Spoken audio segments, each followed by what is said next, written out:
শুরু করছি আজকের এটা প্রাউড প্রশিক্ষণ শিবিরের এই নিয়ে অনেকগুলো পর্ব হয়ে গেল। আজকে আমার আমি এই যে ক্লাস শুরু করতে যাচ্ছি, এর উৎস, যিনি প্রেরণার উৎস, যার মূল গ্রন্থ থেকে এই আলোচনা শুরু হবে, সেই গ্রন্থটির নাম হলো প্রাউড। এর প্রণেতা হলো যুগপুরুষ ও মহান দার্শনিক শ্রী প্রভাত রঞ্জন সরকার।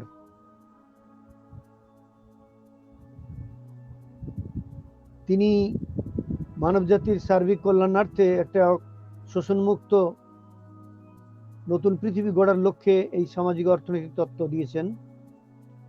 আমাদের এই প্রশিক্ষণ শিবিরের উদ্দেশ্য হলো মানুষ যাতে ভালোভাবে এই প্রাউড দর্শনের বিভিন্ন দিকগুলো বুঝে নিতে পারে এবং অন্যকে বোঝাতে পারে, সেই উদ্দেশ্যেই আমাদের এই ক্ষুদ্র প্রচেষ্টা। সেই প্রচেষ্টায় আমরা সামিল হয়েছি। আজকের আলোচ্য বিষয় প্রাউড দর্শনের আলোকে বিশ্বের ভূতাত্ত্বিক ও সাংস্কৃতিক ইতিহাস। শুরু করা যাক। তো আমাদের এই যে বিশ্ব ব্রহ্মাণ্ড, গ্রহ, উপগ্রহ, নক্ষত্র, তারামণ্ডলী, গ্যালাক্সি, নীহারিকা, বিভিন্ন সোলার সিস্টেম, সবাইকে নিয়ে হাজার হাজার এই সমস্ত গ্রহ, নক্ষত্র, তারামণ্ডলী, হাজার কেন হয়তো লক্ষই হবে বা আরো বেশি হবে। এই যে বিশাল বিশ্ব ব্রহ্মাণ্ড, এর স্রষ্টা হলেন পরম পুরুষ। এই বিশ্ব ব্রহ্মাণ্ডে এরকম অসংখ্য সোলার সিস্টেম আছে, গ্যালাক্সি আছে এবং অন্যান্য বিভিন্ন সিস্টেম এই আমাদের বিশ্ব ব্রহ্মাণ্ডে আছে। ঠিক তেমনি একটি সোলার সিস্টেম হলো আমাদের এই সৌরমণ্ডল, যার মধ্যমণি হলো সূর্য। আর এই সূর্য থেকে যারা পরে আসছেন, আমি আরেকবার নমস্কার দিচ্ছি, যারা এখন ঢুকছেন যারা, সবাইকে আরেকবার নমস্কার দিচ্ছি। সূর্য থেকে বৈজ্ঞানিক দৃষ্টিকোণ অনুসারে সূর্য থেকে এই পৃথিবীর সৃষ্টি হয়েছিল বহু কোটি বছর আগে, প্রায় 800 কোটি বছর আগে।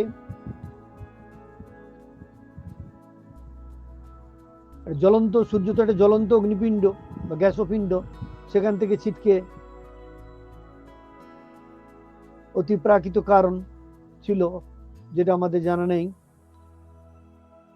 800 কোটি বছর আগে এই পৃথিবীতে কোথাও কঠিন পদার্থ বলে কিছুই ছিল না, ছিল একটা জ্বলন্ত গ্যাসোপিণ্ড বা অগ্নিপিণ্ড বা অগ্নিগোলক। এবং সেই গ্যাসোপিণ্ড বা অগ্নিপিণ্ড লক্ষ কোটি বছর ধরেই জ্বলতে জ্বলতে ধীরে ধীরে ধীরে ধীরে ধীরে ধীরে তারপর সেটা স্তিমিত হয়েছিল। এই প্রসেসই বিবর্তনের পথ ধরে পৃথিবীতে বায়ুমণ্ডল সৃষ্টি হয়েছিল, ওজোন স্তর সৃষ্টি হয়েছিল, বায়ুমণ্ডলের সৃষ্টি হয়েছিল, এবং তারপরেই বৃষ্টিপাত শুরু হয়েছিল। এবং সেই বৃষ্টিপাত ননস্টপ, কি বলবো, হাজার হাজার বছর ধরে সেই বৃষ্টিপাত চলেছিল, জ্বলন্ত গ্যাসোপিণ্ডকে ঠান্ডা করার জন্য। ঠান্ডা হতে হতে ঠান্ডা হলো, এবং সেই হাজার হাজার লক্ষ লক্ষ বছর ধরে অবিরল ধারায় বর্ষণ হলো।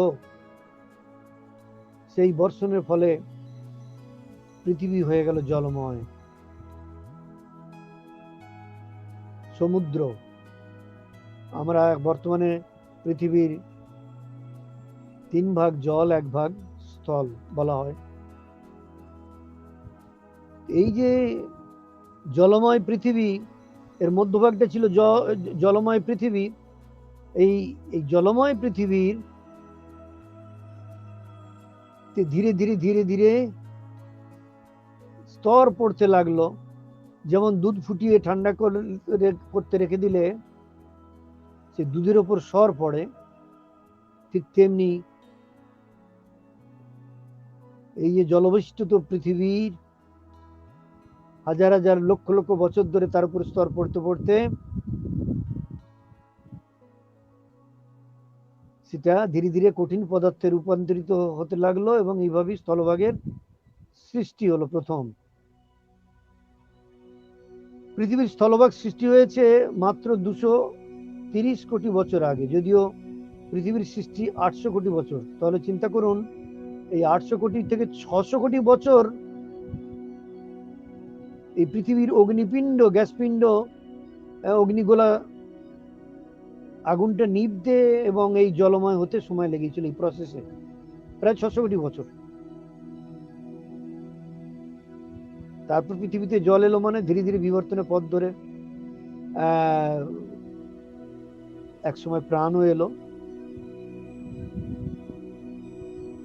ফ্লোরা এলো, ফনা এলো, জীবজন্তু, উদ্ভিদ, প্রাণী বিবর্তনের পথ ধরে সর্বশেষে বিবর্তনটা সেই ফ্লোরা ফনা থেকে আরম্ভ করে এগোতে এগোতে বিবর্তনের পথ ধরে যখন মানব এই সৃষ্টি পরম পুরুষের অপার করুণায় সৃষ্টি দ্বারা এগিয়ে চলল,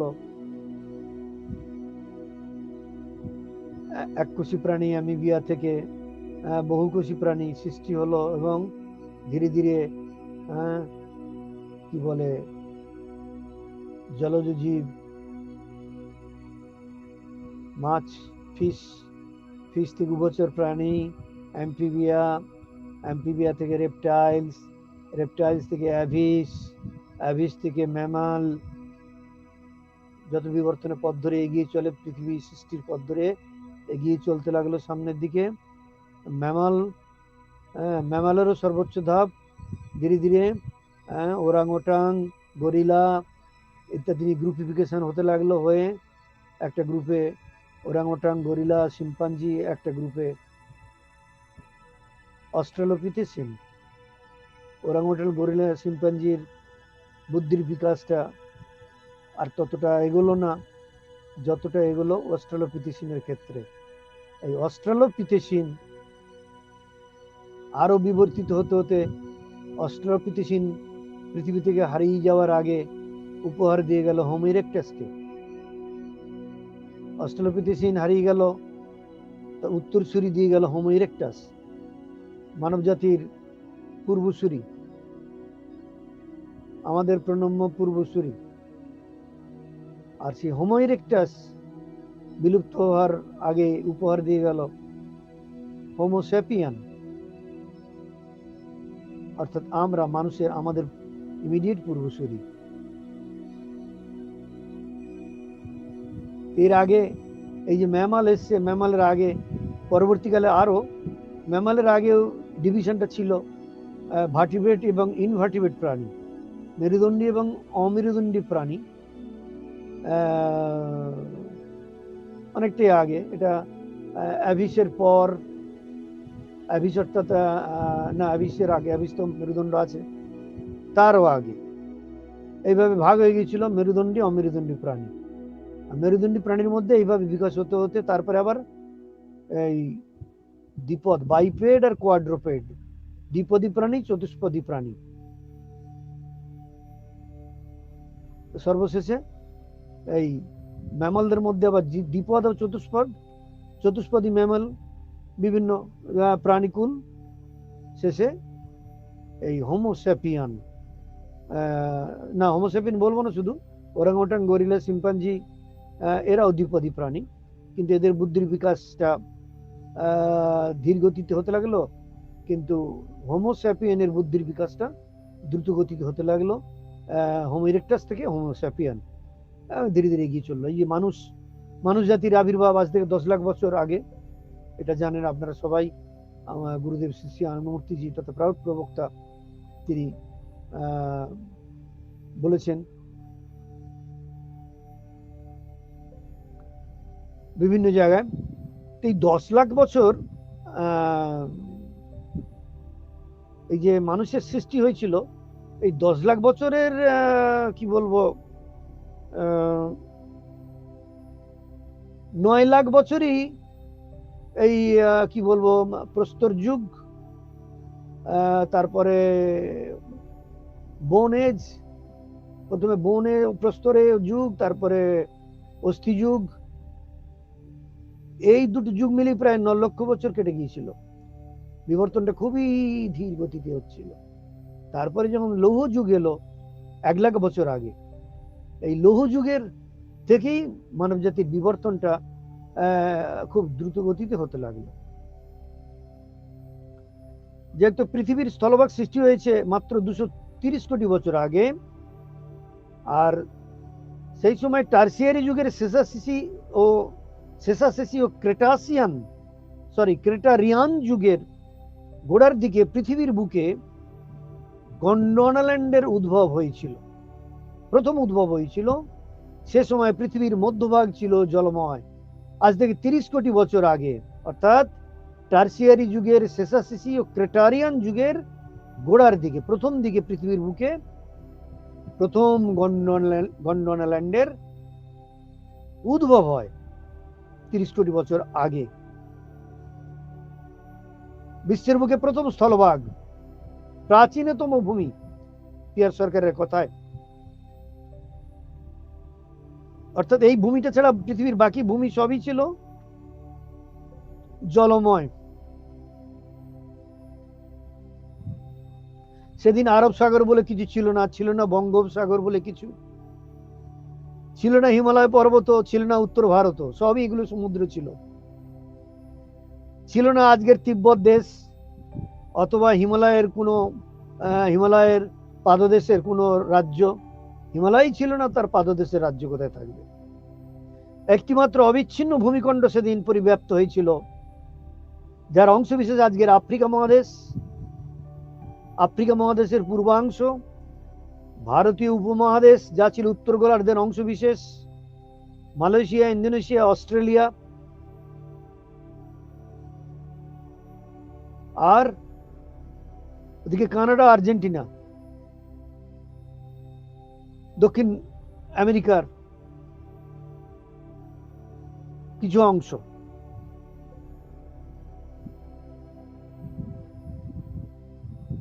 প্রশ্ন উঠতে পারে, এই যে বর্তমানে আমরা দেখছি,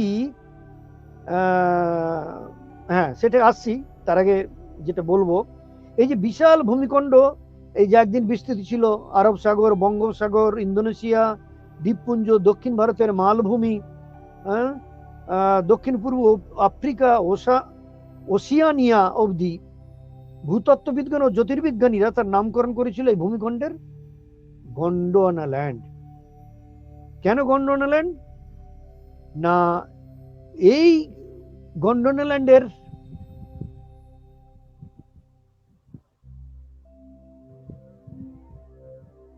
উত্তর পশ্চিমাংশে বাস করতেন গন্ড প্রজাতি, বর্তমান ছত্তিশগড় গন্ড জনজাতি।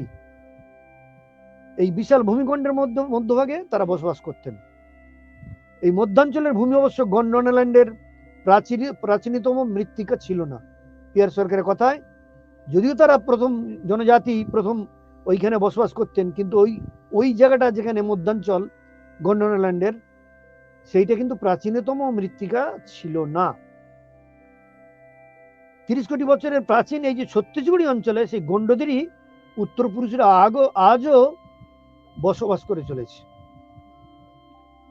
এরপর পিয়ার সরকার বলছেন, রাঢ় হলো সমুদ্রের জলস্তরের ঊর্ধ্বভাগে অবস্থিত গন্ডোয়ানাল্যান্ডের প্রাচীনতম ভূমিখণ্ড। গন্ডোয়ানাল্যান্ডের পূর্বাংশ পড়ছে ম্যাপ অনুসারে, যদি গন্ডোয়ানাল্যান্ডকে কল্পনা করি, হ্যাঁ, গন্ডোয়ানাল্যান্ডের পূর্বাংশ হলো আমাদের এই পশ্চিম রাঢ়। এটা হলো পৃথিবীর আদি অর্থাৎ প্রাচীনতম ভূমি। গন্ডোয়ানাল্যান্ডের মধ্যে আবার এই রাঢ় ভূমি, পশ্চিম রাঢ় ভূমি হলো পৃথিবীর প্রাচীনতম ভূমি। আশা করি বোঝাতে পেরেছি। তো রাঢ়ের বুকে অবস্থিত আমাদের এই যে আনন্দনগর, সেই আনন্দনগরের পাহাড়গুলোর বয়সও কমপক্ষে 30 কোটি বছর। 30 কোটি বছর পুরনো। আনন্দনগরের আশেপাশে ছড়িয়ে ছিটিয়ে আছে যে সমস্ত পাহাড়গুলো, সবগুলি মানে সেই 30 কোটি বছরের পুরনো পাহাড়। তখন হিমালয়েরও জন্ম হয়নি। হিমালয়ের জন্ম তখন হিমালয়টি সমুদ্রের মধ্যে ছিল। বিশাল ভূমিকম্পের ফলে, ভয়ঙ্কর ভূমিকম্পের ফলে ওই সমুদ্র থেকে হিমালয়ের সৃষ্টি হয়েছিল। এবার প্রাচীন যুগের সে এক ভূমিকম্প, আজ থেকে কম করে প্রায় 3 কোটি বছর পূর্বে, 3 কোটি বছর পূর্বে ঘটেছিল প্লুটোনিক ভূমিকম্প।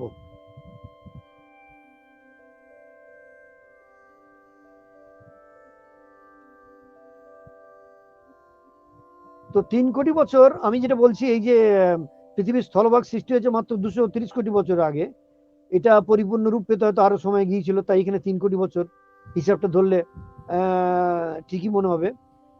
তো সেই মাটিটা শুরু হয়েছিল এবং তার পূর্ণ রূপ পেতে হয়তো অনেক সময় লেগেছিল। তো এই গন্ডোলাল্যান্ড সৃষ্টি হয়ে যাওয়ার পর আনুমানিক 3 কোটি বছর পূর্বে ঘটেছিল প্লুটোনিক ভূমিকম্প। আর যেখানে এই প্লুটোনিক ভূমিকম্প, সেখানে বঙ্গোপসাগর, আরব সাগর, এই সুবিস্তৃত অংশের ভূমিকণ্ঠ সেদিন ভয়ঙ্কর ভূমিকম্পের ফলে সমুদ্র গর্ভে বিলীন হয়ে গিয়েছিল। অর্থাৎ আজকের যে বঙ্গোপসাগর, আরব সাগর এগুলি ছিল না। এই ইন্দোনেশিয়া, মালয়েশিয়া, এগুলো সমস্ত, এই সমস্ত জায়গাতে বিভিন্ন পাহাড় ছিল, পর্বত ছিল, এই স্থলভূমি ছিল, এক ছিল। ভারতবর্ষের ক্ষেত্রে দক্ষিণ ভারতে এই মালভূমি, ছত্তিশগড় থেকে আরম্ভ করে এই মালভূমি অঞ্চল, আর যেটুকু বললাম এই আর্জেন্টিনা থেকে আরম্ভ করে অস্ট্রেলিয়া, দক্ষিণ কি বলবো, আফ্রিকা দক্ষিণ পূর্বাংশ, এটা একটা বিশাল ভূমি ছিল একসাথে, মাঝখানে কোনো জলরেখা ছিল না। তাহলে কি করে বিচ্ছিন্ন হলো? এই যে প্লুটোনিক ভূমিকম্পর নামে একটা ভয়ঙ্কর ভূমিকম্প হয়েছিল সেই প্রাচীনকালে, এত কোটি বছর আগে, যার ফলে, যার অভিঘাতে, সেই ভূমিকম্পের অভিঘাতে এই যে স্থলভূমি গন্ডোল্যান্ড পরস্পর থেকে বিচ্ছিন্ন হয়ে গিয়েছিল, ছিটকে গিয়েছিল। সাউথ আমেরিকা দিকে, আর্জেন্টিনা, অস্ট্রেলিয়া, আফ্রিকা, মাঝখানে সৃষ্টি হয়ে গেল বিশাল সমুদ্র, বঙ্গোপসাগর, ভারত মহাসাগর, আরব সাগর। হ্যাঁ, আর যে পর্বতগুলো ছিল সেইগুলো এই ভূমিকম্পের অভিঘাতে, হ্যাঁ, সেগুলো তৈরি হলো দ্বীপপুঞ্জ, অজস্র দ্বীপপুঞ্জ সম্বন্ধিত রাষ্ট্র। কি কোনগুলো সেগুলো? এই প্রায় 503টা সাগর দ্বীপ জেগে উঠেছিল ওই ভূমিকম্পের ফলে, এবং সেগুলো কালক্রমে দ্বীপরাষ্ট্র হিসেবে তৈরি হলো। 530টি সাগর দ্বীপ জেগে উঠেছিল, পরবর্তীকালে আরো উঠেছিল, যাদের মধ্যে আজকের মালয়েশিয়া, ইন্দোনেশিয়া, ফিলিপাইন প্রভৃতি দেশ, হ্যাঁ, ও দ্বীপময় অঞ্চলগুলি ছিল। এগুলো তো বটেই, এছাড়া হিমালয়ের কি বলবো, আবির্ভাব বলবো না, উদ্ভূতি ঘটেছিল। আবির্ভাব কথাটা মহাপুরুষ, বা আরো বিশেষ করে বলতে গেলে তারক ব্রহ্ম মহাসম্মতি, তাদের ক্ষেত্রেই এই শব্দটা প্রযুক্ত হয়। সেখানে হিমালয় একটা কি বলবো, অজৈব সত্তা, তার উদ্ভূতি হয়েছিল ওই প্লুটোনিক ভূমিকম্পের পর, আনুমানিক 3 কোটি বছর পূর্বে। প্লুটোনিক ভূমিকম্পের ফলে এই সমুদ্র থেকে হিমালয় পর্বত জেগে উঠেছিল দীর্ঘ। কিন্তু গন্ডোল্যান্ডের এই যে গন্ডোল্যান্ডের রাঢ় ভূমিটা, হ্যাঁ, এটা হলো 30 কোটি বছরের চেয়েও প্রাচীন। শিবালিক, এই যে হিমালয়ের অন্তর্গত শিবালিক পর্বতমালা, এর মৃত্তিকা স্তরে আজও সামুদ্রিক প্রাণীর জীবাশ্ম খুঁজে পাওয়া যায়। তার অর্থ হলো যে সামুদ্রিক প্রাণীর জীবাশ্ম হিমালয়ের শিবালিক স্তরে পাওয়া যাচ্ছে খুঁজে, মানে ওটা এককালে কোটি কোটি বছর আগে সমুদ্রের তলায় ছিল। হিমালয় পর্বত যে একদিন সমুদ্রের তলায় ছিল, তার প্রমাণ রয়ে গেছে সার্গোসাসি বা সরসমুদ্রগুলো, জলস্রোতবাহিত সরসমুদ্রগুলো, জলস্রোতবাহিত জীবজন্তুদের গলিত মৃতদেহগুলো পরবর্তীকালে জ্বালানি তেলে রূপান্তরিত হয়েছে। হোয়াট ইজ সার্গোসাসি বা সরসমুদ্র? এটা কি, মানে নদী বা সমুদ্রের এই এই স্থলের সংস্থলে নদী সমুদ্রের স্থলতলে যখন বিরাট খাদ তৈরি হয় প্রাকৃতিক কারণেই, খাদ তৈরি হয়ে সমুদ্রের তলদেশে সেটা, এবং ওই সামুদ্রিক প্রাণীগুলো যখন মারা যায় তাদের এই সবগুলো ওই ওই ওই খাদে এসে জমা হতো, হাজার হাজার বছর ধরে জমা হতে হতে হতে সে গলিত সব তার চর্বি সেগুলো পরিবর্তিত হয়ে তৈরি হতো পেট্রোলিয়াম। এইভাবেই জ্বালানি তেলে রূপান্তরিত হতো। আজকের ভারতের সুবিস্তীর্ণ গাঙ্গেয় সমতল অঞ্চল হলো হিমালয় বিধৌত পাললিক মৃত্তিকার দ্বারা তৈরি। এরপর আফ্রিকার কথা, আফ্রিকার সাহারা মরুভূমি, সিন্ধু ও রাজস্থানের থর মরুভূমি, এগুলো এককালে সমুদ্র ছিল, এরা সমুদ্র গর্ভেই ছিল, তার প্রমাণও আছে।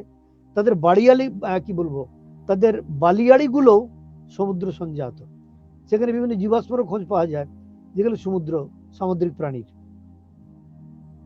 এই বালিয়াড়িগুলোই প্রমাণ করে দেয় যে এই দুই সুবিস্তীর্ণ মরু অঞ্চল এককালে সমুদ্রের তলাতে অবস্থিত ছিল।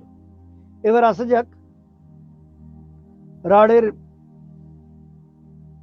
ভূতত্ত্ব। রাঢ়ের ভূতাত্ত্বিক ব্যাখ্যা বাবা সংক্ষেপে করেছেন, সেটা হলো কি, তিনি বলেছেন পৃথিবীতে 5 ধরনের প্রস্তর আছে। 5 ধরনের প্রস্তর আছে। 1 নম্বর হলো কঠিন প্রস্তর, হার্ড রক। 2 নম্বর ইগনিয়াস রক, আগ্নেয় প্রস্তর বা আগ্নেয় শিলা। 3 নম্বর মেটালিক রক বা খনিজ শিলা বা প্রস্তর। 4 নম্বর রূপান্তরিত প্রস্তর, মেটামরফোসড রক। ও পাললিক প্রস্তর বা পাললিক শিলা বা সেডিমেন্টারি রক। এই 5টা ভাগ। এই ধরনের প্রস্তরগুলো নিদর্শন আজও ছড়িয়ে আছে আনন্দনগরের আশপাশে, আনন্দনগরের আশপাশ অঞ্চল ও মরাপাহাড়ি অঞ্চল।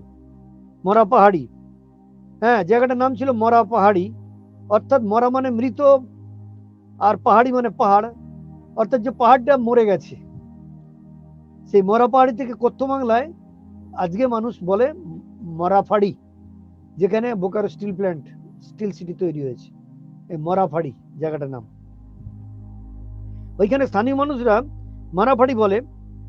যাই হোক, এই জায়গাকার এই যে যেখানে বলছেন পিয়ার সরকার 30 কোটি বছরের পুরনো এই পর্বতগুলো, এই মরাফাড়ি যে মরে গেছে পাহাড়টা, এর প্রমাণ পাওয়া যায় যে এখানকার এই পাথরগুলোকে হাতের মধ্যে নিয়ে জোরে চাপ দিলে এটা মাটির মতো ঝুরঝুর হয়ে গুঁড়ো হয়ে যায়। ওই মরা পাহাড় মানে পাথর পাহাড় মরে গেছে, তার নিদর্শন হলো। এটা হলো মৃত প্রস্তরকে চিনতে পারার নমুনা, পিয়ার সরকার বলে গেছেন। এবার পৃথিবীতে 3 প্রকারের আগ্নেয় বিস্ফোরণ হয়ে থাকে। 1 নম্বর হলো ভলক্যানিক ইরাপশন, 2 নম্বর প্লুটোনিক ও 3 নম্বর টার্সিয়ারি। এই ভলক্যানিক ধরনের ভূমিকম্পের অভিঘাতের ফলে ভূগর্ভস্থ যে প্রাচীন কঠিন শিলা বিপুল পরিমাণে ভূ নিম্নস্থ স্তর থেকে ভূমির উপরে উঠে আসে, ঠেলে উঠে আসে। আমরা আজকে যা কিছু খনিজ পদার্থ পাচ্ছি বা দেখছি, সেগুলো এ ধরনের প্রাচীন শিলার সঙ্গে মিশে থাকে উপাদান, কয়লাই হোক বা অন্যান্য ধাতব খনিজ পদার্থ হোক, যাই হোক, হীরা হোক, ইত্যাদি ইত্যাদি। এই ধরনের প্রাচীন শিলাস্তর যেখানে রয়েছে সেখানে কিন্তু জ্বালানি তেল খুঁজে পাওয়া যাবে না।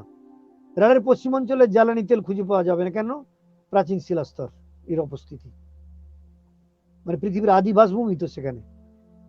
জ্বালানি কোথায় পাওয়া যাবে না? যেখানে সমুদ্র ছিল এককালে, সেই মতো অঞ্চলে। জ্বালানি তেল অথবা খনিজ তেল পাওয়া যাবে কেবলমাত্র পাললিক শিলাস্তরে, প্রাচীন কঠিন শিলাস্তরে পাওয়া যাবে না। সেখানে কোনো নদী তার বিপরীত স্রোতধারার বাঁধা ভেদ করে সরসমুদ্রের তলদেশে লম্বা খাদ তৈরি করে সমুদ্রগর্ভে পতিত হয়। বিপরীত ধারার বাঁধা ভেদ করে নদী যখন সমুদ্রের তলদেশে লম্বা খাদ তৈরি করে সমুদ্রের গর্ভে পতিত হয়, সেটাকে বলা হয় সার্গোসা সি বা সরসমুদ্র। ওই সেইখানে যে সামুদ্রিক ছোট বড় প্রাণীরা তাদের মৃতদেহ ওই এক জায়গায় খাদে এসে জমা হয়। হাজার হাজার লক্ষ লক্ষ বছর ধরে পরিবর্তিত হতে হতে সেটা জ্বালানি তেল বা পেট্রোল এ পরিণত হয়।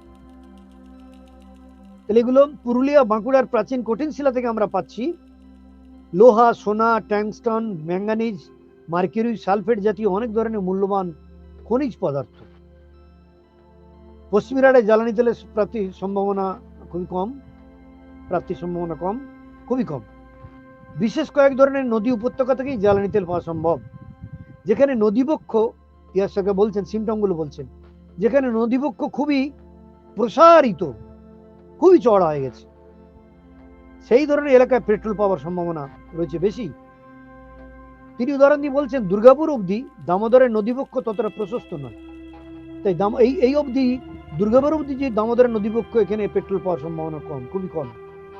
দামোদর কথার অর্থ কি করেছে? দাম মানে আগুন আর উদর মানে পেট। হ্যাঁ, দাম মানে আগুন বা শক্তি, এনার্জি, অর্থাৎ যে যে নিজের পেটে এনার্জি বা আগুন ধারণ করে রয়েছে। এই দামোদরের দুই তীরে অববাহিকা অঞ্চলে মাটির নিচে বিশ্বের সর্ববৃহৎ সঞ্চয় আছে কয়লা খনির, প্রচুর কয়লা সঞ্চিত আছে। অবশ্য সর্ববৃহৎ বলাটা হয়তো ঠিক হবে না, কেননা রিসেন্টলি পাওয়া গেছে বীরভূমের দেউচা পাচামিতে যে কয়লা খনির স্তর পাওয়া গেছে, আবিষ্কার হয়েছে, সেটাকে বলা হচ্ছে প্রায় 500 কোটি টনের উপরে। বিশ্বের দ্বিতীয় না এশিয়ার দ্বিতীয় বৃহত্তম, আমার একটু কনফিউশন আছে, কিন্তু বিশাল ভান্ডার। এই তো দুর্গাপুর বর্ধমানের মধ্যবর্তী স্থান গলসি থেকে শুরু করে বঙ্গোপসাগর অবধি দামোদরের ভাটিতে, মানে উজানে নয়, দুর্গাপুরের আগে উজানে নয়, দুর্গাপুরের পর থেকে দামোদরের ভাটিতে পেট্রোল পাওয়ার সম্ভাবনা রয়েছে। আর অন্যান্য যে সমস্ত বড় বড় চড়া নদী আছে এই বাংলার বুকে, সেসব জায়গাগুলোতে ঠিকমতো খনন কাজ হলে পেট্রোল পাওয়া যাবে। বাংলাকে পেট্রোলের আমদানির জন্য অন্যের মুখাপেক্ষি হয়ে থাকতে হবে না ভবিষ্যতে, স্বয়ংসম্পূর্ণ হবে ভবিষ্যতে। পেট্রোলের সন্ধান মিলতে পারে হুগলি, 24 পরগনা, নদিয়া, মেদিনীপুর জেলাতেও। বর্ধমান জেলার পূর্বাংশে মৃত্তিকা পশ্চিম ইরানের মাটির মতো অতটা প্রাচীন নয়, এই পূর্বাংশে পেট্রোল পাওয়া যেতে পারে। পূর্বরাড় বাংলাদেশের খুলনা, বরিশাল জেলাতেও পেট্রোল পাওয়ার সম্ভাবনা আছে। ত্রিপুরা রাজ্যের কোনো কোনো অংশে পেট্রোল পাওয়া যাবে। মেদিনীপুর জেলার কাঁথি মহকুমার সমুদ্র উপকূলবর্তী অঞ্চলে পেট্রোল পাওয়ার সম্ভাবনা রয়েছে। ভূতাত্ত্বিক ও প্রত্নতাত্ত্বিক বিচারে বলতে হয় পশ্চিমরাড় হলো ঠিক কোশল অঞ্চলের মতো, আর পূর্বরাড় হলো ঠিক উৎকল অঞ্চলের মতো। কোশল উৎকল অঞ্চল বর্তমানে ভারতের ওড়িশা রাজ্যের অবস্থিত। অতএব ভৌগোলিক ও ঐতিহাসিক বিচারে বলতে হচ্ছে রাঢ় হলো বিপুল পুরাতাত্ত্বিক সম্পদে সমৃদ্ধ এক অতি প্রাচীন দেশ। এখানে পশ্চিম রাঢ় হলো বিপুল প্রত্নতাত্ত্বিক সম্পদে ভূনিম্নস্থ সম্পদে পরিপূর্ণ এক অতি প্রাচীন দেশ। এরপরে মানব সভ্যতার সূত্রপাত। মানব সভ্যতার সূত্রপাত আমরা জানি পিয়ারসের কথা, এই পশ্চিম ইরানেতেই পৃথিবীর বুকে তিনি বললেন কয়েকটা পয়েন্টেই মানব সভ্যতার সূত্রপাত হয়েছিল। কিন্তু কে আগে কে পরে এই বিশ্লেষণ না করেও বলতে পারি এই পশ্চিম ইরানে যে প্রথম, এর থেকে প্রাচীনতম মানব জাতির সন্ধান পাওয়া যায় না। অর্থাৎ তিনি বলেই দিলেন পৃথিবীর প্রাচীনতম মানব জাতির সৃষ্টি এই রাঢ় অঞ্চলে, পশ্চিম রাঢ় হয়েছিল। এবং সেটা কোথায়, কারণটা তিনি বলেছেন যে হিমযুগ, পৃথিবীতে তখন হিমযুগ, মানুষ জাতি আসার আগে পৃথিবীর বুকে হিমযুগ ছেয়ে গিয়েছিল।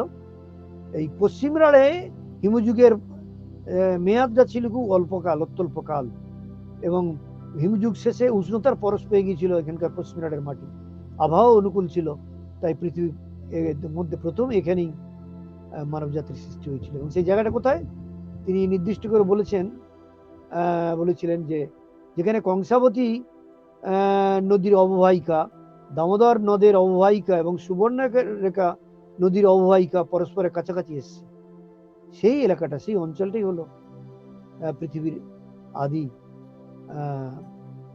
মানব জাতির সৃষ্টি সেখানে হয়েছিল, উদ্ভব সেখানে হয়েছিল। এইগুলো মোটামুটি মানব জাতির আবির্ভাবের সূত্রপাত। পুরাতত্ত্ব অনুসারে পৃথিবীতে একের পর এক বহু যুগ এসেছে ও গেছে। অন্যান্য গ্রহ নক্ষত্র তেমনি অনেক যুগের আসা যাওয়া ঘটেছে, যেমন ক্রেটাসিয়াস, প্যালিওসিন, ইওসিন, মায়োসিন, প্লাইওসিন, প্লেস্টোসিন বা হলোসিন প্রভৃতি। বর্তমানে পৃথিবীর বুকে চলেছে প্লেস্টোসিনের যুগ, প্লেস্টোসিন বা হলোসিনের যুগ। প্রতি যুগেরই রয়েছে নিজস্ব বৈশিষ্ট্য, রয়েছে তাদের নিজের নিজের বিশেষ ধরনের জীবজন্তু, ফ্লোরা এবং ফনা, গাছপালা, জীবজন্তু। তাই যাবার আগে এক একটি যুগ তাদের পিছনে রেখে যায় নিজস্ব বৈশিষ্ট্যের পদচিহ্নগুলো, যা পরবর্তী যুগে বাহিত হয়। বিবর্তনের পথ ধরে আরো ফ্লারিশ হয় সেগুলো। একথা মনে রাখতে হবে যে বিকাশ সংগঠিত হয় ভৌতিক স্তর অপেক্ষা মানসিক স্তরেই বেশি হয়। এই যে বিকাশ, ভৌতিক স্তরের বিকাশ, প্রকৃত অর্থে মানসিক স্তরের বিকাশটা ভৌতিক স্তরের বিকাশ থেকে আর অধিক গুরুত্বপূর্ণ, অধিক অর্থবহ। মানসিক স্তরের বিকাশটাই বেশি হয়। মানসিক বিকাশের সঙ্গে সঙ্গতি রক্ষার জন্য দুই স্তরে ঘটে পরিবর্তন। যেমন যেমন ক্রেনিয়ামের ডেভেলপমেন্ট হয়, মানসিক বিকাশ তার সঙ্গে সামঞ্জস্য রেখে, যেমন অতীতে এক সময় মানুষের ক্রেনিয়ামের কি বলবো বিবর্তন হয়েছিল। বুদ্ধিবৃত্তিতে মানুষ যখন যতই এগিয়ে গেছে সেই বুদ্ধিবৃত্তি মানে নার্ভ সেন্টার, অসংখ্য নার্ভ কি বলবো স্নায়ু কোষ, স্নায়ু তন্তু তাদের জায়গাদের জন্য মানুষের ব্রেনের আকারটা, ক্রেনিয়ামের আকারটা ধীরে ধীরে বড় হয়েছে প্রাগৈতিহাসিক যুগের মানুষের থেকে। এবং পিয়ারসকে বলছেন আগামী দিনে এই ক্রেনিয়ামের আকার আরো বড় হবে। মানুষ যতই বুদ্ধিবৃত্তিতে আর উন্নত হবে, আধ্যাত্মিকতা উন্নত হবে, মানুষের এই ক্রেনিয়ামের আকারটা ক্রমেই বাড়তে থাকবে, ততই জটিলতা বাড়বে।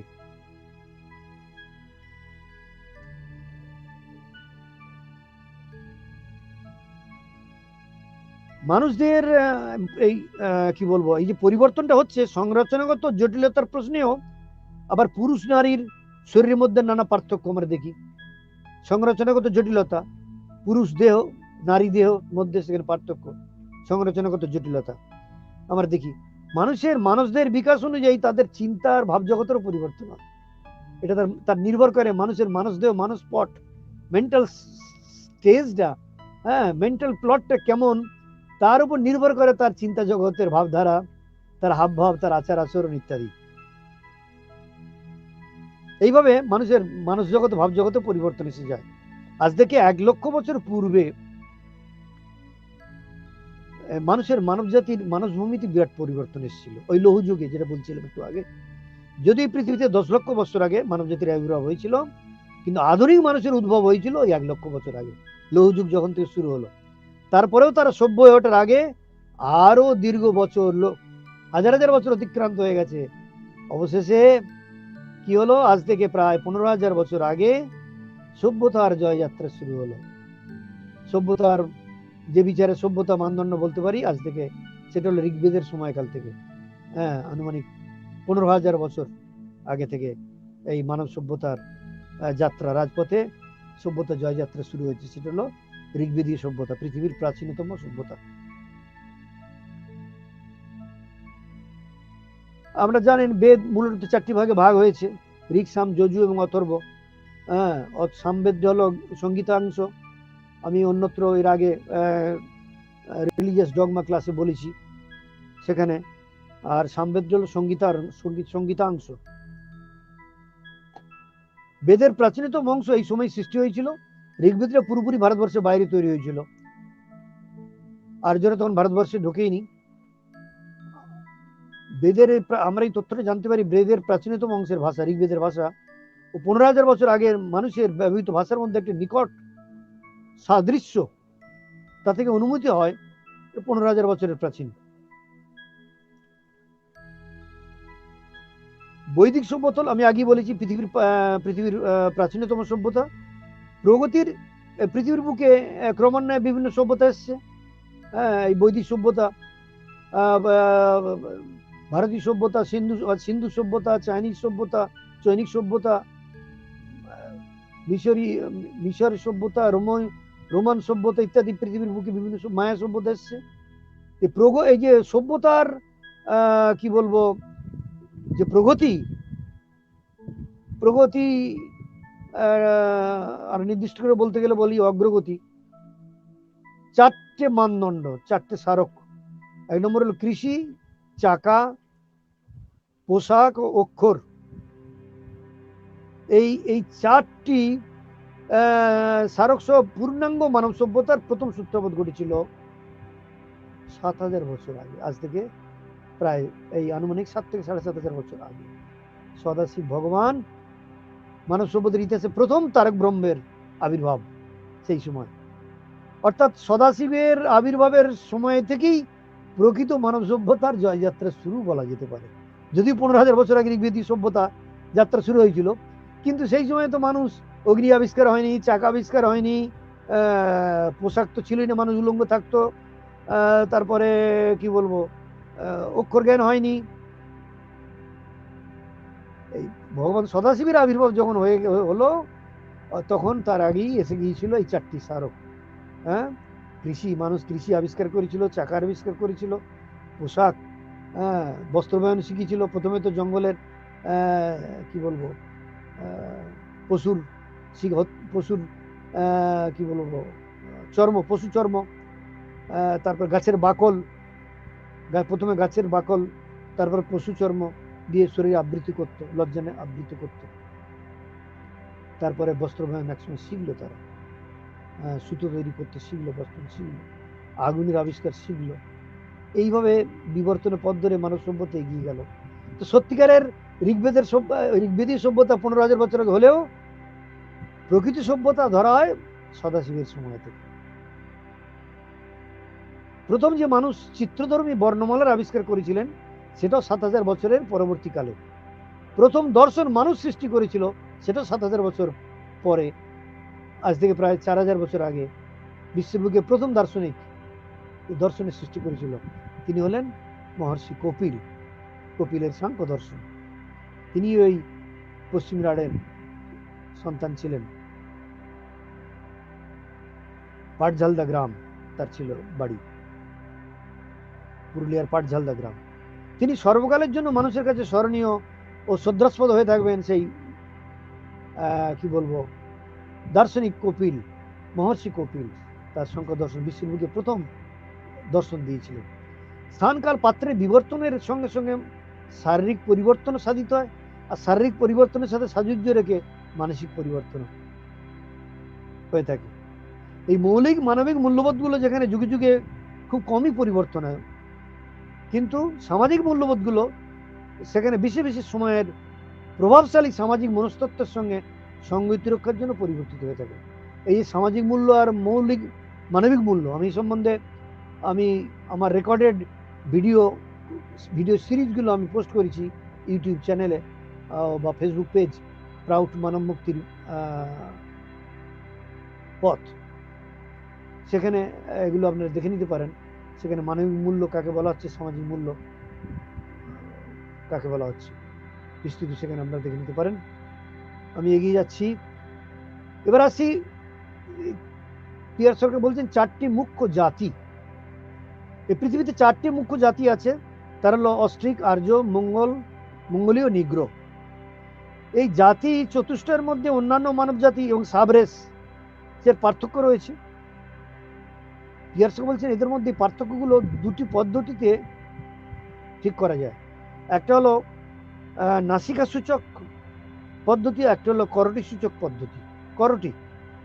করটি সূচকটি কি না, এই করটি সূচক পদ্ধতি যে নাসিকা ক্ষেত্র, অর্থাৎ এই নাসিকা ক্ষেত্র থেকে শুরু করে 2 কর্ণকুহর স্পর্শ করে করটিকে পিছন দিক দিয়ে বেষ্টন করে আবার এইখানে নিয়ে আসে, এই যে পদ্ধতি, এটা হলো করটি সূচক পদ্ধতি।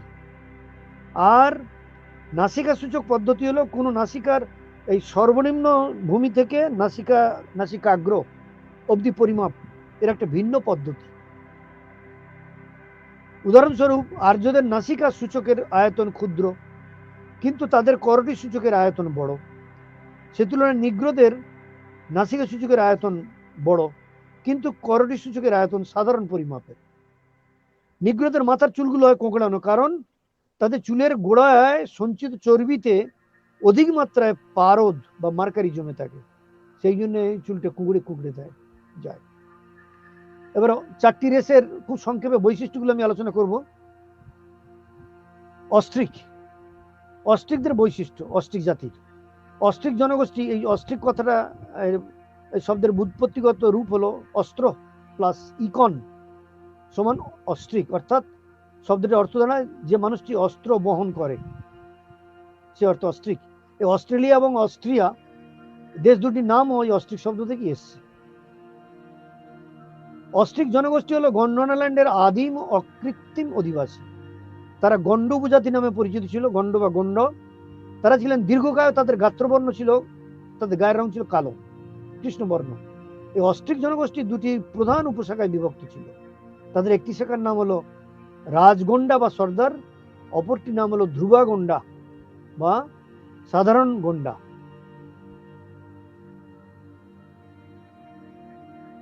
এদের শরীর দীর্ঘ হয়, মাঝারি আকৃতির হয়, নাক হয় তীক্ষ্ণ ও গায়ের রং কৃষ্ণ মৃত্তিকার মতো, মাড ব্ল্যাক স্কিন। এবার আসে যাক আর্য জাতির বৈশিষ্ট্য। আমরা জানি আর্যরা, পিয়ারসরকে বলেছেন তাদের উদ্ভব হয়েছিল এই যে মধ্য এশিয়ায়, উরাল পর্বতের পাশে মধ্য এশিয়া। মধ্য এশিয়া যে অঞ্চলটা ছিল এককালে রাশিয়ার অন্তর্গত, বর্তমানে দেশগুলো আলাদা দেশ হয়ে গেছে। আর্য বা ককেশীয় জাতির রয়েছে 3টি উপশাখা। কি কি? নর্ডিক, ককেশীয়, অ্যালপাইন, নর্ডিক, অ্যালপাইন ও ভূমধ্যসাগরীয়।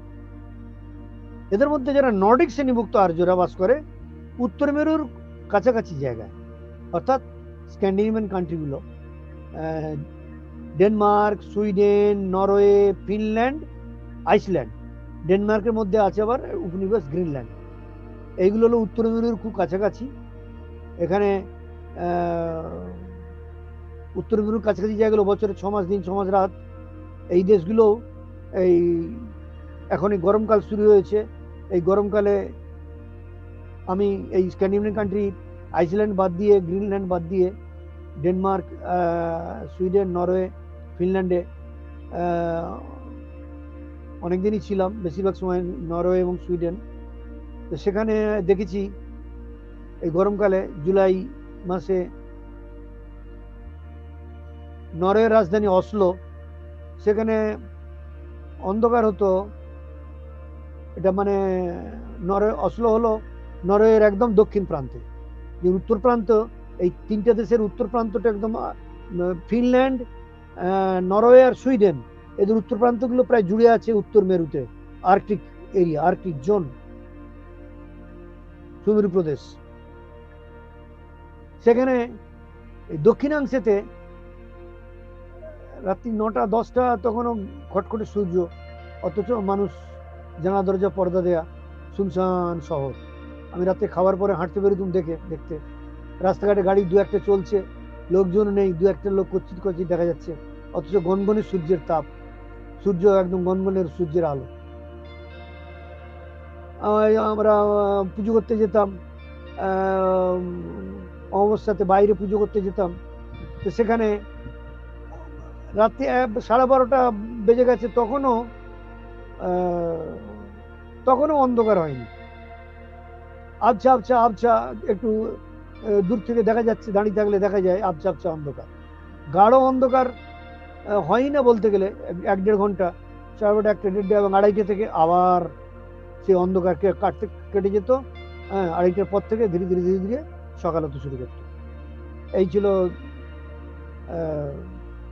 সূর্যের অবস্থানগুলো। আর নর্থ মেরুতে একেবারে সেখানে তো সারাদিন গরমকালে দিনই থাকতো আর শীতকালে রাত, অন্ধকার।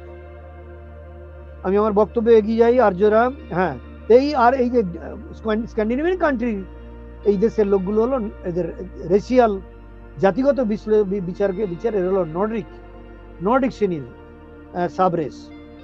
এদের শরীরগুলো বিশাল চেহারা, গাত্রবর্ণ মানে রেডিশ, কি বলবো, লালচে, লালাবযুক্ত শ্বেত, রেডিশ হোয়াইট। আর চোখগুলো বিড়ালের চোখের মনির মতো, কটা চোখ আমরা যাকে বলি বাংলায়। ধূসর, ব্রাউন কালার, চুলের রঙগুলো হলো সোনালি, হ্যাঁ, ব্লন্ড হেয়ার। ফিনল্যান্ড, উত্তর Russia, Sweden, Norway, Denmark, Iceland প্রভৃতি দেশে এদের বসবাস। অ্যালপাইন, এরপর হচ্ছে অ্যালপাইন গোষ্ঠী। আর্যদের দেহাকৃতি মাঝারি ধরনের, চুল ও চোখের রং নীল, চোখের মণি নীল, ব্লুইশ, গাত্রবর্ণ দুধের মতো সাদা। এই অ্যালপাইন গোষ্ঠীদের বসবাস ফ্রান্স, জার্মানি, পশ্চিম ইউরোপ ও এশিয়ার কিছু অংশে। ভূমধ্যসাগরীয় আর্য জনগোষ্ঠীর চুলের রং কালো, চোখের মণিও কালো। তারা বাস করেন ককেশীয় অঞ্চলের দক্ষিণাংশে, স্পেন, পর্তুগাল ও ইটালি প্রভৃতি দেশগুলোতে। ভারতের কাশ্মীরি জনগণ ভূমধ্যসাগরীয় জনগোষ্ঠীর অন্তর্ভুক্ত। কাশ্মীরি জনগণের যে রেশিয়াল ব্যাকগ্রাউন্ড খুঁজলে এরিয়ানের মধ্যে যে সাবরেস, সে হলো ভূমধ্যসাগরীয়, সেই সাবরেসের অন্তর্ভুক্ত কাশ্মীরি। এবার মঙ্গোলীয়দের বৈশিষ্ট্য। মঙ্গোলীয় জনগোষ্ঠীতে রয়েছে মুখ্যত 5টি উপশাখা: নিপ্পনিজ, চীনা, মালয়ী, ইন্দো-বর্মী এবং ইন্দো-তিব্বতী। নিপ্পনিদের মুখাবয়বের আকার বড় কিন্তু নাক চ্যাপ্টা, শরীর বড় ধরনের। চীনাদের নাকের আকার চ্যাপ্টা, চোখের পাতা ঢালু কিন্তু শরীরের আকার পেশি বহুল।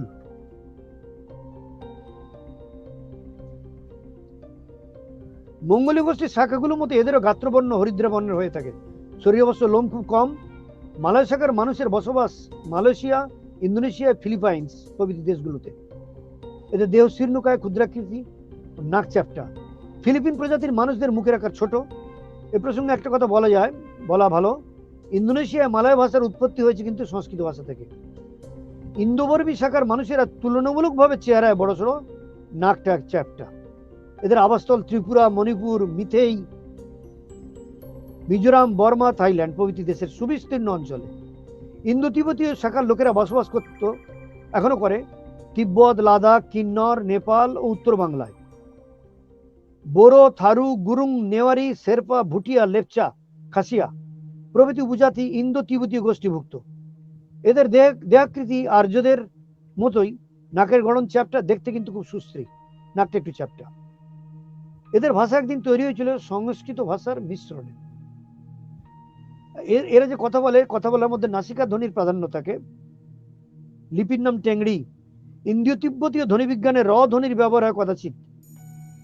এই শাখার পুরুষদের মধ্যে দাড়ি গোপের পরিমাণটা খুবই অল্প পরিমাণ থাকে। ইন্দো তিব্বতী শাখার মহিলারা বেশি পরিশ্রমী, দীর্ঘ সময় ধরে এক নাগাড়ে এরা পরিশ্রম করে যেতে পারে। আর এই যে অক্লান্ত পরিশ্রম একটানা করতে পারে, এই কারণে যে এদের শরীরে যে লিম্ফ্যাটিক গ্ল্যান্ড গুলো থাকে, সেই লিম্ফ্যাটিক গ্ল্যান্ড গুলো অধিক মাত্রায় সক্রিয়। সেই লিম্ফ্যাটিক গ্ল্যান্ড থেকে ক্ষরণ যেটা হয়, লিম্ফ, সেটা এদের এই পাহাড় চড়ার, সেই জন্য ওই দেশের তিব্বত আর ওই কিন্নর অঞ্চলের ছেলেদের তুলনায়, পুরুষদের তুলনায় মেয়েরা খুব বেশি কর্মঠ এবং তারা পাহাড়ে চড়তে পটু। তারা বেশি পাহাড়ে ওঠানামা করতে পারে, দৈহিক সামর্থ্য তাদের বেশি পুরুষদের থেকে। এবার নিগ্রোদের বৈশিষ্ট্য। নিগ্রো জাতিতে রয়েছে 3টি শাখা। সাধারণত তাদের দৈহিক উচ্চতা 5.5 ফুট থেকে 6 ফুট পর্যন্ত।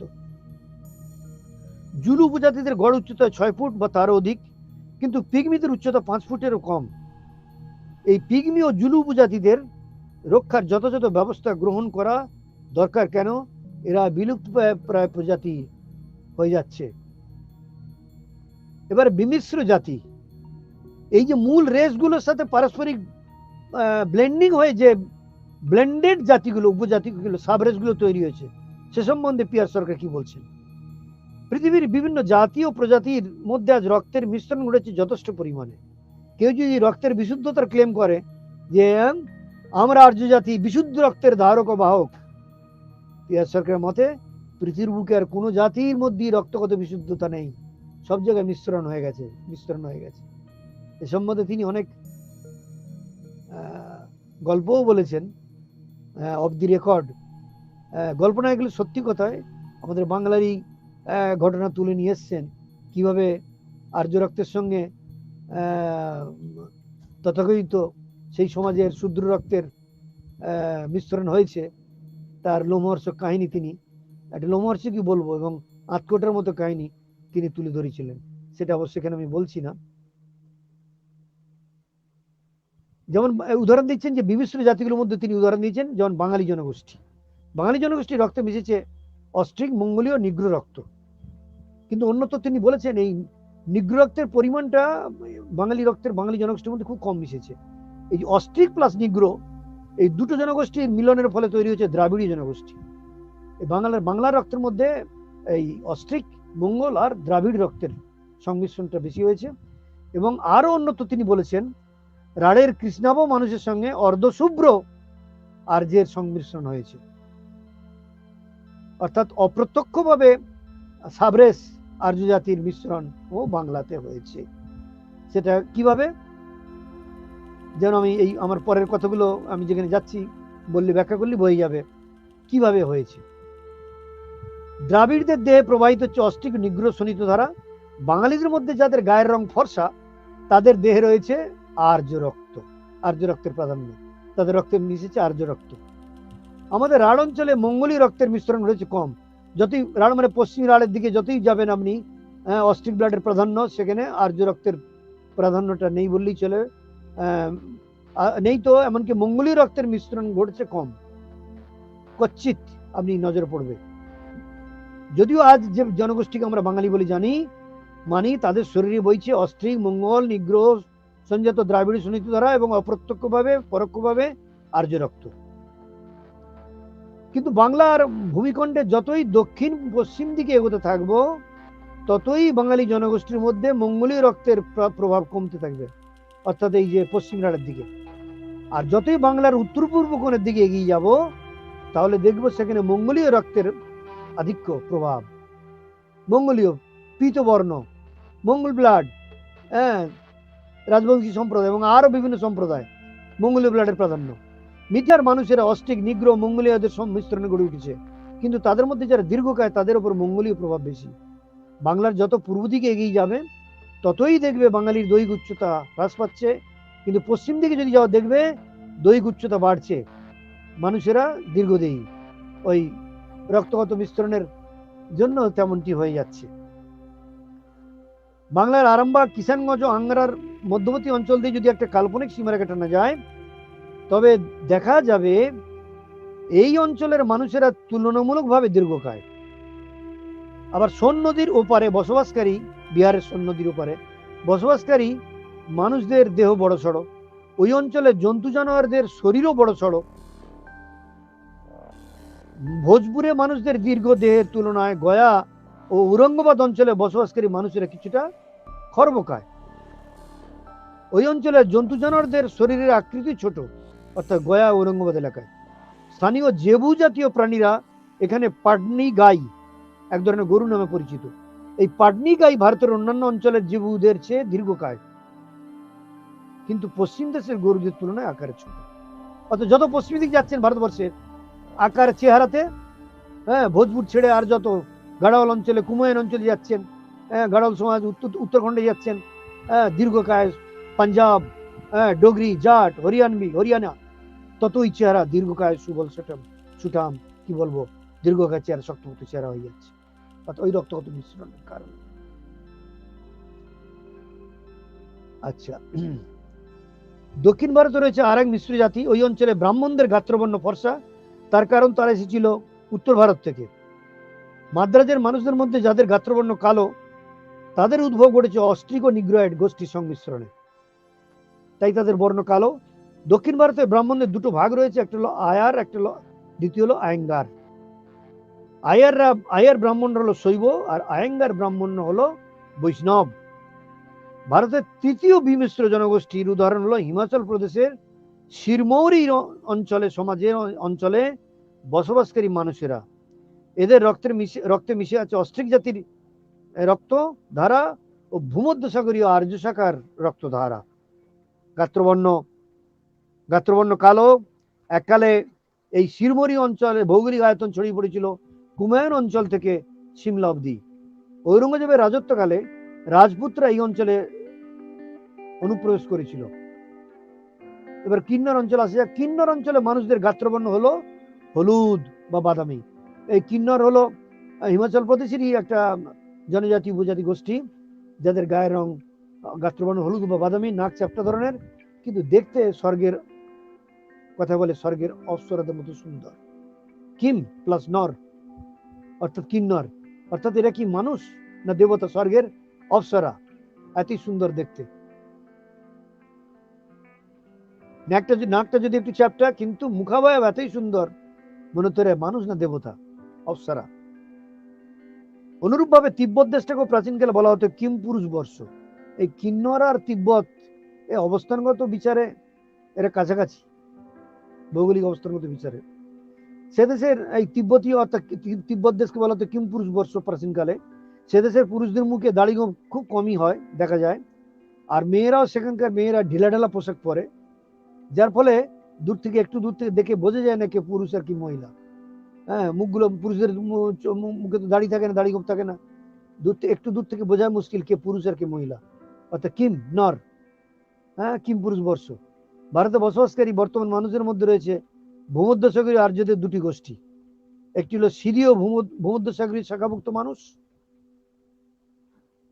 এরা আজ আমাদের কাছে গুজরাটি নামে পরিচিত। তোমরা লক্ষ্য করে দেখবে গুজরাটিদের মুখের আদলটা অনেকটা ত্রিভুজ আকৃতি। অন্য আর্য শাখাটির নাম প্রাক সমসিরীয় ভূমধ্যসাগরীয়। এরা ভারতে মারাঠি নামে পরিচিত। এদের বংশগত উদ্ভূতি ঘটেছিল শক, হুন, কুষাণ, ইউচি প্রভৃতি উপজাতিদের রক্তের সংমিশ্রণে। এবার আসছি সবথেকে গুরুত্বপূর্ণ মানে ইন্টারেস্টিং এই পয়েন্টটা, সেটা হলো সেমেটিক প্রজাতি, সাবরেস। এই সেমেটিক গোষ্ঠীর লোকেরা এক গুরুত্বপূর্ণ মিশ্র প্রজাতির মানুষ।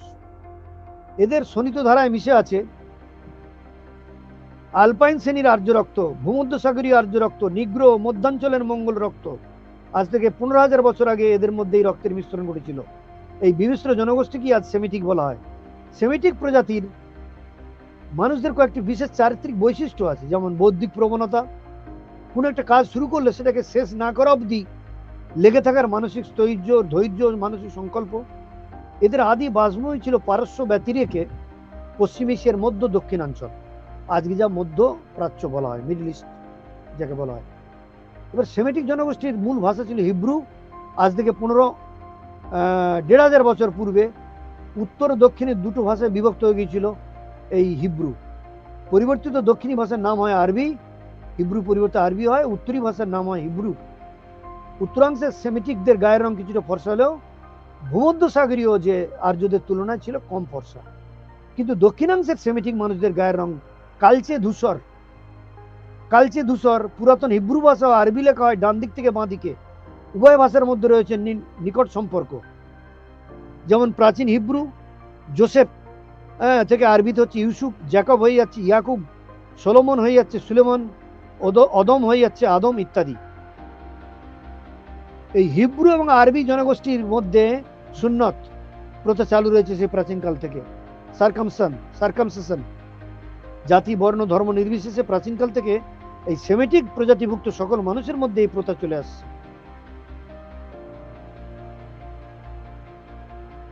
এই প্রজাতির লোকেরা, এই জাতিগোষ্ঠীর লোকেরা, এদের একটা বৈশিষ্ট্য লক্ষ্য করা যায়, এরা রেস্তোরাঁ বা খাবারের দোকানে খেতে বেশি পছন্দ করে, রেস্তোরাঁ খাবার খেতে বেশি পছন্দ করে। ইসলাম, ইহুদি, খ্রিস্টান ধর্মমত এই সেমেটিক প্রজাতির মানুষদেরই উপধর্ম। অর্থাৎ ইসলাম ধর্মমত, খ্রিস্টান ধর্মমত আর ইহুদি ধর্মমত, এর হলো সব সেমেটিক প্রজাতির উপধর্ম। পূজা প্রার্থনা নির্দিষ্ট দিনগুলি যথাক্রমে এদের হলো, যেমন ইসলামের হলো শুক্রবার, ইহুদিদের হলো শনিবার, আর খ্রিস্টানদের হলো রবিবার। সংস্কৃত ভাষায় সেমিটিককে বলে সমিতি। আমি আমার বক্তব্যের শেষ চরণে এসে গেছি। আর্য শব্দের ব্যুৎপত্তি হয়েছে এইভাবে, রি ধাতুর সঙ্গে যৎ প্রত্যয় যুক্ত করে। রি ধাতুর অর্থ হলো দ্রুত গতিতে এগিয়ে চলা। এবারে সামাজিক বক্তব্যের শেষ চরণ, যেটা খুবই গুরুত্বপূর্ণ, সামাজিক রীতি। প্রাউড প্রবক্তা বলছেন, শিব জন্ম নিয়েছিলেন আমি রিপিট করছি, শিব জন্ম নিয়েছিলেন ইন্দো তিব্বতীয় জনগোষ্ঠীতে। আবার বলছি, শিব জন্ম নিয়েছিলেন ইন্দো তিব্বতীয় জনগোষ্ঠীতে। তার 3 স্ত্রী ছিলেন, পার্বতী, গঙ্গা, কালী। পার্বতী ছিলেন আর্য কন্যা, গঙ্গা ছিলেন মঙ্গল দেশীয় কন্যা, আর কালী ছিলেন দ্রাবড় দেশীয়। গঙ্গা ছিলেন পীতবর্ণা, পার্বতী ছিলেন গৌরবর্ণা, আর কালী ছিলেন কৃষ্ণবর্ণা, দ্রাবিড় দেশীয় কন্যা। তিন গোষ্ঠীর মধ্যে মিলন মিশ্রণ ঘটানোর জন্য, সম্পর্কের জন্য তিনি তিন গোষ্ঠী তিন কন্যাকে বিবাহ করেছিলেন। শিব ছিলেন প্রথম বিবাহিত পুরুষ। শিব আসার আগে সেই সমাজে, বৈদিক সমাজে বিবাহ পদ্ধতি ছিল না, মানুষ শৈরীর মতো ঘুরে বেড়াতো। শিব যাতায়াত করতেন ইয়াক বা চমরি গরুর পিঠে চড়ে। আজও লাদাখ, তিব্বত ও কিন্নর অঞ্চলে বিবাহিত নারীদের একাধিক স্বামী রয়েছে। ধ্রুপদ রাজ্য বা তিব্বত, ধ্রুপদ রাজ্য আমরা মহাভারতে যা পড়েছি, সেই রাজ্য ছিল তিব্বত বা কিন্নর অঞ্চলে অবস্থিত। পঞ্চপাণ্ডবের স্ত্রী দ্রৌপদীও এই ধ্রুপদ রাজ্যের রাজকন্যা ছিল। এই সমস্ত অঞ্চলে নারীদের ভূমিকা অত্যন্ত গুরুত্বপূর্ণ এই সমাজ ব্যবস্থায়। বাংলার সমাজ ব্যবস্থা মাতৃতান্ত্রিক পদ্ধতিকে আংশিকভাবে মেনে চলে। এখানে নারীরা যথাযোগ্য গুরুত্ব পেয়ে থাকে। এবং শেষে আনন্দনগর বলেই আমি আমার বক্তব্য শেষ করব। দূর অতীতে 9 থেকে 10 লক্ষ বছর পূর্বে আনন্দনগরের নিকটবর্তী ডিমডিহা পাহাড়ের চূড়া এক ভয়ঙ্কর আগ্নেয় বিস্ফোরণে ধ্বংস হয়ে গিয়েছিল, উৎক্ষিপ্ত হয়ে গিয়েছিল। পাহাড়ের চূড়াটাই ভেঙে চৌচির হয়ে গিয়েছিল। চারিদিকে ছড়িয়ে পড়েছিল সেই শিখরের প্রস্তর খণ্ডগুলো, এবং অগ্নুৎপাতের ফলে পাহাড়ের ধ্বংসাবশেষগুলো ছড়িয়ে পড়েছিল চারিদিকে পার্শ্ববর্তী প্রায় 2 মাইল ব্যাসার্ধযুক্ত এলাকায়। হঠাৎ এ ধরনের অগ্নুৎপাতের ফলে সেদিন ওই এলাকার সমস্ত হতভাগ্য মানুষ, পশু পাখি, তার সবাই মৃত্যু মুখে পতিত হয়েছিল। 9 থেকে 10 লক্ষ বছর পূর্বে, অর্থাৎ মানুষ আবির্ভাবের হয়তো 1 লক্ষ বছর পূর্বে এই পৃথিবীতে। আচ্ছা, এই যে পরবর্তীকালে তাদের সব দেহই জীবাশ্মে পরিণত হয়। এখনো আনন্দনগরের ওই ডিমডিহা অঞ্চলে চাষিরা যখন হাল চাষ করে, তাদের হালের লাঙ্গলের ফলায় কালো রঙের পাথর উঠে আসে, ওই আগ্নেয় শিলা। এটা হলো প্রমাণ। আনন্দমূর্তিজি তার প্রভাতরঞ্জন সরকার তার মিউজিয়ামেতে এই আগ্নেয় শিলা এখনো আছে, প্রমাণ্যস্বরূপ তিনি এই স্মারক হিসেবে রেখে দিয়েছেন। এই পৃথিবীতে বলা হচ্ছে প্রথম সাধন অভ্যাস শুরু করেছিলেন ভূমধ্যসাগরীয় এই ইন্দো তিব্বতীয় গোষ্ঠীর মানুষেরা, এবং তাদের সাথে পরে ককেশিয়ান গোষ্ঠী অর্থাৎ আর্যরা। এবং সেটা কিন্তু ভারতবর্ষেই প্রথম আধ্যাত্মিক সাধনার অভ্যাস শুরু হয়েছিল ভারতবর্ষ থেকে। এবং সেটা সূত্রপাত অবশ্যই, প্রকৃত আধ্যাত্মিক সাধনার সূত্রপাত অবশ্যই শিবের সময় থেকে তন্ত্র সাধনা। শিব যদিও আসার আগে তন্ত্র সাধনা ছিল বিক্ষিপ্ত অবস্থায়। তন্ত্রের ওই মারণ, উচ্চাটন, ঝাড়ন, বশীকরণ, যেটা অষ্টি সম্প্রদায়ের যারা অনুন্নত সম্প্রদায়ের মানুষ, তাদের মধ্যেই প্রচলিত ছিল। শিব কি করলেন, তন্ত্রের পুরো খোলনলচে বদলে সিস্টেমেটাইজ করলেন, সাজালেন নতুন করে, আর আধ্যাত্মিক চেতনা দিলেন, আধ্যাত্মিক সাধনা, বিদ্যাতন্ত্র সাধনা শেখালেন ধরে ধরে। তো এই হলো ইন্দো তিব্বতী গোষ্ঠী। এবং শিবের জন্ম হলো মঙ্গল আর্য জনগোষ্ঠীতে। এখানে এইটুকুই বলেছেন পিয়ার সরকার, এর বেশি কিছু ক্লিয়ার করেননি। এখন প্রশ্ন থেকে যায় যে শিবের পিতা কে? পিতা জানা যায় না, পিতৃপুরুষ, কেননা সে সময় তো বিবাহ পদ্ধতি ছিল না, তাই পিতাকে নিরূপণ করা যায় না। কিন্তু আমি আমার ব্যক্তিগত বিশ্লেষণে যেটা উপনীত হয়েছি, যে শিব আর্য কুলোদ্ভব, অর্থাৎ মাতা আর্য ছিলেন না পিতা আর্য ছিলেন? মাতা মঙ্গোলিয়ান ছিলেন না পিতা মঙ্গোলিয়ান ছিলেন? আমার ব্যক্তিগত শিব ছিল মঙ্গল আর্যজাত সন্তান, এবং ইন্দো তিব্বতীয় গোষ্ঠী এটাতে তিনি কি বলবো, এখানে ক্লিয়ারলি পিয়ার সরকার বলছেন শিবের জন্ম হয়েছিল ইন্দো তিব্বতী জনগোষ্ঠীতে। অর্থাৎ সেই সময় বিবাহপত্র ছিল না, মাতারাই সন্তানের লালন পালন করতেন। ইন্দো তিব্বতী গোষ্ঠী মানে মঙ্গোলিয়ান রেস। তাহলে অনুমতি হয় ভগবান সদাশিবের মাতা ছিলেন মঙ্গল দেশিয়া, পিতা ছিলেন আর্য সমাজভুক্ত, আর্য গোষ্ঠীভুক্ত। এটা আমার ব্যক্তিগত বিশ্লেষণ। এইটা বইতে, প্রাউটের বইতে কোথাও লেখা নেই। তাহলে প্রথমে ইন্দো তিব্বতী গোষ্ঠীর মানুষের সেকেন্ড, এবং আর্যরা যে করতো আগে, যেটা করতো উপাসনা, সেটা সাধনা নয়। তো পরবর্তীকালে এই শিবের সংস্পর্শে এসে তারা, ককেশিয়ান আর্যরা, তারাও সাধনা শিখলো। এখানে যদিও বইয়েতে ব্যাখ্যাটা একটু অন্যরকম, ব্যাখ্যাটার নিগলিতার্থ বুঝতে হবে। ককেশিয়ান গোষ্ঠী এবং ইন্দো তিব্বতী গোষ্ঠীর মানুষরা প্রথম সাধনা অভ্যাস শুরু করেছিল, কিন্তু এখানে পরে পিয়ার সরকার বলছেন তারপরে সাধনা শেখে নর্ডিক ও অস্ট্রিকগণ। নিগ্র জনসাধারণের মধ্যে আনন্দমার্গই প্রথম আধ্যাত্মিক সাধনা শেখানো শুরু করেছে। আর ঋগ্বেদী উপাসনা পদ্ধতি শুরু করেছিল আর্যরা, অর্থাৎ ভারতবর্ষের বাইরে। কিন্তু প্রকৃত যে আধ্যাত্মিক সাধনার প্রথম শুরু হয়েছিল এই ভারত ভূখণ্ডে, অর্থাৎ শিবের সময় থেকে। বিশ্লেষণ করলে বোঝা যায় শিবের থেকেই তন্ত্র আর্যবাড়ির সভ্যতা। এই দীর্ঘ প্রবন্ধে আনন্দমূর্তিজি তথা প্রবক্তা তিনি ব্যাখ্যা করেছেন যে এই যে অনার্যদের কাছ থেকে তন্ত্র সাধনা শিখেছিল, এই তন্ত্র সাধনা অন্তর্মুখী আধ্যাত্মিক সাধনা শিখেছিল আর্যরা। মানব সমাজের সকল জাতি ও প্রজাতির ভিতরে বৈচিত্র্যের মধ্যে ঐক্যের ভাব বিগ্রহ হলেন পরম পুরুষ। তিনি মহাবিশ্বের সমগ্র সত্তার শীর্ষবিন্দু। পরম পুরুষই হলেন চরম ও পরম সত্তা। এই বিশ্ব ব্রহ্মাণ্ডে আর যত সত্তা আছে সেগুলি সবই সগুণাশ্রিত, কেবল পরম পুরুষই হলেন নির্গুণ সত্তা।